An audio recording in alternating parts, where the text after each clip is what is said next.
Hey guys and gals, Mama Bear here with a daily dash of life. Ever since I posted my nasal lavage, nasal rinse videos, I have gotten a lot of questions in the comments. So I went through them and I gathered up as many questions as I can gather, and that's what I will be addressing today. Now, before we get started, I do want to let you know I am not a doctor, I'm not a nurse, I'm not even in the medical field. I'm simply a mother who's found something that works for their children. Now, I do get the question a lot, what age can I start to use the nasal lavage? Now, that is something that you would want to ask your pediatrician. When I first started the nasal lavage and when I was first researching it to use it on my babies when they were a lot younger, I found that we can use it at 6 months. But the nasal rinse that I just bought, because I had to replace one finally, it says to start at age 2 for ages, the particular one that I got says ages 2 to 12. So, like I said, go ahead and ask your pediatrician. Do what you feel comfortable with. The whole reason why I even started the nasal rinse, nasal irrigation thing in the first place was because of one cold season. I was so desperate to get my babies some relief. They had such stuffy noses, and anybody knows, any parent knows, that when your child is like that, it just hurts your heart. So I jumped on Google. I did a little bit of research. I found the nasal rinse. I found that at my local pharmacy, they actually sold them. So I went to the store and I got home and I tried it on myself, which brings me to the first order of business. Please, please, please try this on yourself before trying it on your little one. If not done right, it can hurt them. And we definitely don't want that. So do this responsibly. Any and all bugs that you need to work out on yourself before you do it to them. That is the downfall to the nasal rinse, is that it can actually hurt your babies and it can give them an ear infection if not done right. I don't want to scare you, but I do want to emphasize the importance of you doing everything you can do to do it correctly. I also want to emphasize the importance of you doing it on yourself first so that you can learn the proper way to do it. Now, with all that said, the flip side is if done correctly, it can help with sinusitis, rhinitis, allergies, hay fever. It can help with stuffy noses. It can help with runny noses. It can cut down on cold times. It can help to get all that mucus out and reduce coughing, which, as we all know, will help with sleep time.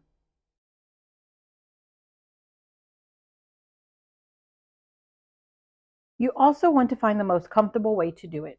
Remember, the more pleasant it is for them, and the less stressful it is for you and for them that you make it, the more likely they'll let you do it again. One of the main questions I get is, what nasal rinse do I use? Well, I started out using one that looks like a bottle with like a little spout at the top, and then I would put that in my child's nose and squeeze. But I found that I didn't get enough pressure with that particular instrument, so I switched it up. You can see that one in my first video that I'll have right here, and I'll have the link in the description box below. I'll also have it at the end of the video. So after not liking the bottle with the spout, I went ahead and jumped online to see what else was out there, and that's how I found this. I found this online at Amazon, and I'll leave the name in the description box below for you to check it out on your own, and it's called Nasaline Junior. Let me go ahead and unbox this for you.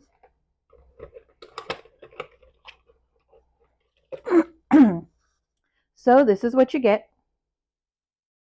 It comes in this little case so that you can keep it clean when you're not using it. The case looks different from what I first got before. Comes with this little spout, and this is going to be inserted into the child's nostril, and it creates this seal around the nostril so that you can get the pressure that you want. Here's your fill line. This is 30 millimeters. It also comes with some saline solution packs until you need more.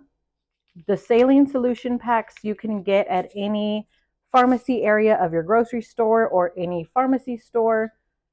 They come in a box that looks similar to this, and it's just packs of saline solution. It also comes with instructions and some tips and tricks.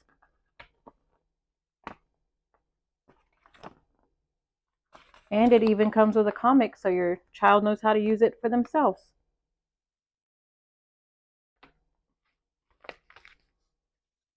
This one actually comes with a little cup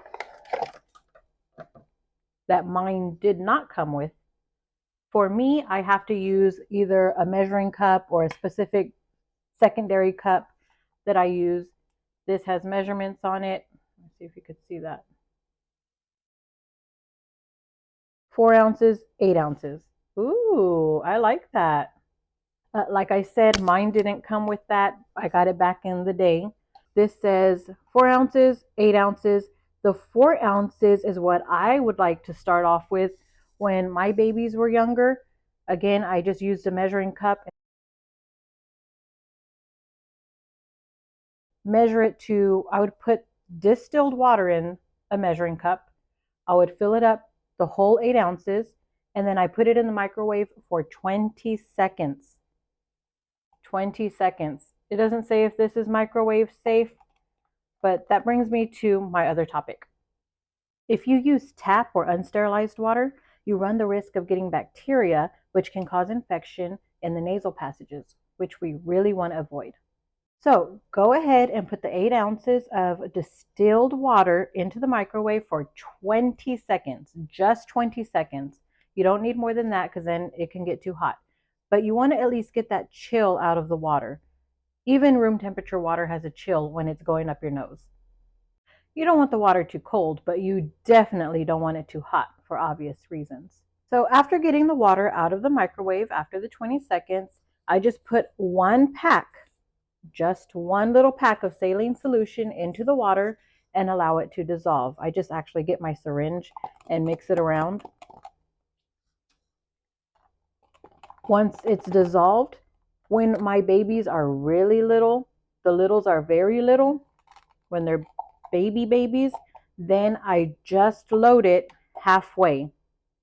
Anytime I load my syringe, I just load it halfway. And that's it. As they begin to get older, then I start to load my syringe more and more. Now, one thing I'd like to add is that before you start anything, you need to give your child a rundown of what to expect. You need to let them know that it will feel uncomfortable and strange. Tell them to try to stay calm and not to react. They also need to know not to breathe in through their nose. Tell them not to tense up. If they tense up, that creates pressure in their ears, and that's the part that will hurt. Now, when you do the nasal lavage, you're going to have to tilt the head a little bit. Not too much, because if you tilt too much, then the fluid will get in the ear canal, and that's what can cause pain, and it can cause the ear infection. So you want to tilt a little, but not too much. Okay, so you've given your child the rundown. You've tilted their head a little bit. Now you need to tell them to relax their jaw.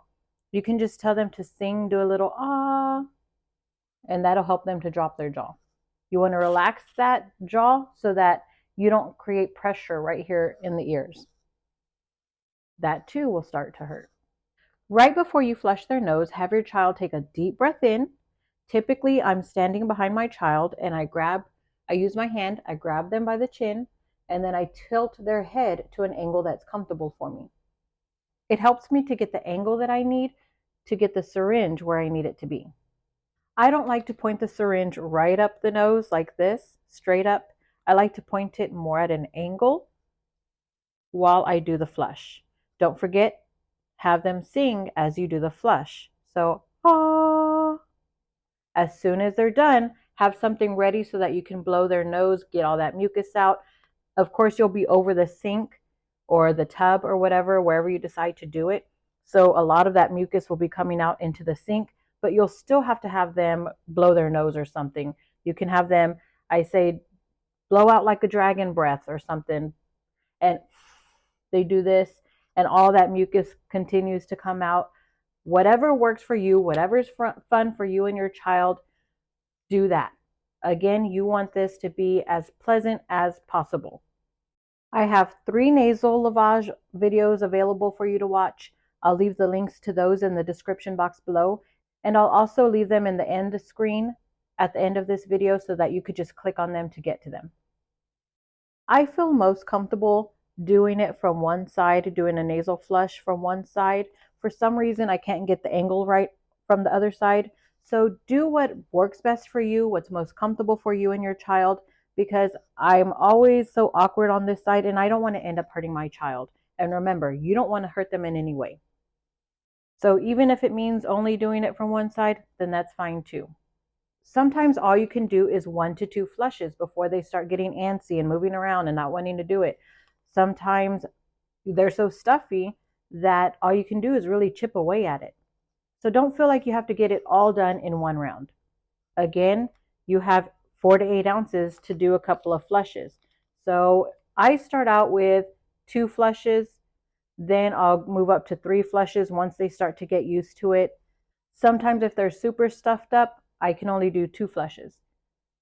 Sometimes their noses are so clogged up that nothing seems to work. And that's where they were the first time I found the nasal rinse. They were just so clogged up that I just had to really chip away at it. I couldn't do a whole bunch at once. I happened to be stuffy at that time as well, and I tried it on myself and nothing went through, nothing worked. So I decided, let me give it a few more tries, let me see what happens. And I had to give it some more pressure. Make sure the seal is really sealed into that nose and there's no cracks going on. Get that seal going and then push it through. I had to chip away at it and then I had to give it more pressure, and then finally that gunk came out. Now, let me tell you, it isn't the greatest feeling in the world, and it can hurt and it can cause an ear infection. So make sure you figure everything out on yourself before trying it on anyone else. Not only do you need to know what works and what doesn't, and what hurts and what doesn't, but you also need to know what's going to make it the most comfortable for your littles. Remember, there's going to be times where you need to do it twice a day. So you want the experience to be as easygoing as possible for them. And that's how we came to find out that you need to warm up the water for about 20 seconds, because we tried it on ourselves and I had to figure out, whoa, that water's really cold going up your nose. Let me warm it up a little bit. Oh, wow, that water's really hot. I can't put that in their nose. Now, when I catch a cold early enough, then I can knock it out in a day. But sometimes it's so bad that I have to do it in the morning when they wake up so that they can breathe comfortably during the day. And then I do it again right before bed so that they can sleep good through the night. You can always give some sort of incentive to get them to cooperate, or give them a treat afterward for being such a good sport. I mean, I've done it before. That's how I got them to do it. Before starting, you can instruct them on what to do, what not to do, and what to expect. Remember, by this point, you should have your own experience so you can give them some tips and tricks of your own. Even with all the prep work you put into everything, your child will still move and wiggle and jerk, so be prepared for water to splash everywhere the first couple of times. Now, some of you have questions on cleaning the syringe. All you do is put some distilled water into your cup that you're using, add a couple of drops of dish soap. You don't need a lot, just 1 to 2 drops of dish soap.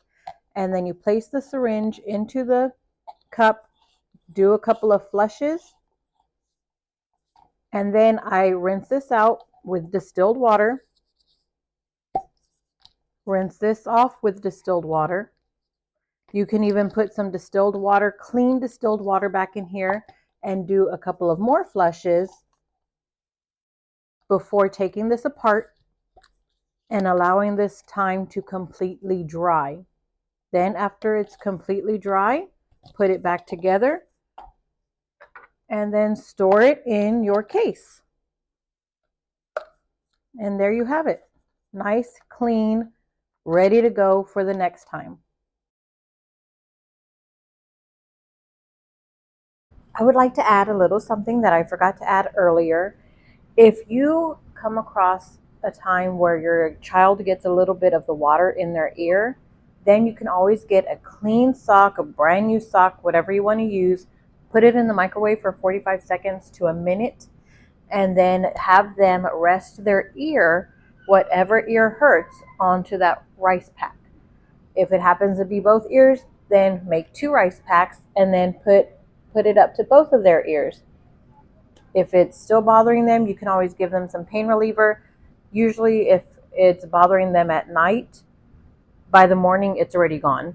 I just let them rest for a little bit, and then by the morning it's gone. Or if I do it during the day and they're like, oh, my ear's bothering me, they get distracted playing and then they forget all about it. And then when I ask them, hey, is your ear still bothering you? They're like, oh, no, it went away. So, I mean, sometimes it does happen, and that's how we rectify that situation. Just wanted to give you that little heads up on that and that little tip. Don't forget to look at the description box below for the item name and those video links. I hope this answered some of your questions, if not all, and I also hope that it helps make things a little easier for you and your family. Thanks for stopping by. If you found this video useful or helpful in any way, I would really appreciate it if you like, share, and subscribe.